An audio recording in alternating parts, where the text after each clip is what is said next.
जय श्री राम। स्वागत है आपके अपने चैनल श्री हरि में। जिन्होंने चैनल को सब्सक्राइब नहीं किया तो प्लीज़ चैनल को सब्सक्राइब कीजिए, बने रहे हमारे साथ। आज बात करते हैं रामनवमी की, जो कि चैत्र शुक्ल पक्ष की नवमी की तिथि को मनाया जाता है। ये क्यों मनाया जाता है, ये किस लिए मनाया जाएगा, ये सब बातें हम आपको बताएंगे।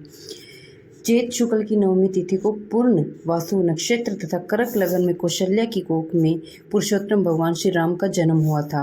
भारतीय जनजीवन में यह दिन पुण्य पर्व मनाया जाता है, क्योंकि इस दिन भगवान श्री रामचंद्र जी का जन्म हुआ था। और इसी दिन पुण्य सलीला सरयू नदी में स्नान करके लोग पुण्य लाभ कमाते हैं। जो अयोध्या में सरयू नदी है, वहाँ पर नहाने से काफ़ी पुण्य की प्राप्ति होती है।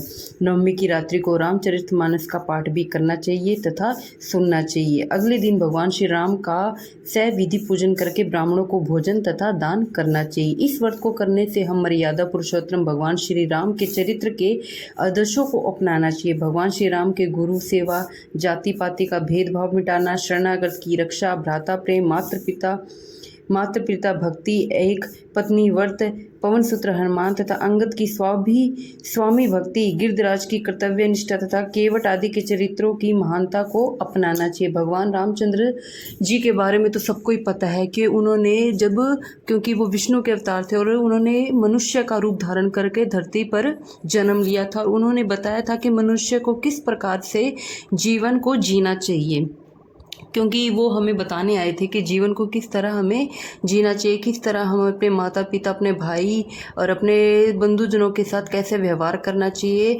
अगर इंसान भी दूसरी जात का भी है तो भी उससे कैसे व्यवहार करना चाहिए, पशु के साथ कैसे व्यवहार करना चाहिए, सभी उन्होंने बताया था। तो हमें भी रामचरितमानस का पाठ अवश्य करना चाहिए। और रामनवमी अष्टमी वाले, मतलब कई लोग अष्टमी को नवरात्रि की मतलब कन्या पूजन करते हैं, कई नवमी को करते हैं। तो साथ में इस दिन रामनवमी वाले दिन कन्या पूजन भी होता है। भगवान श्री रामचंद्र जी का जन्म उत्सव भी मनाया जाएगा। इस वर्ष अयोध्या जी में भी भगवान का मतलब जो अयोध्या में अब हमारे रामलला प्रवेश हुए हैं तो उनका मतलब प्रकट हुए हैं, अब उनका जन्म उत्सव भी बहुत धूमधाम से मनाया जाएगा।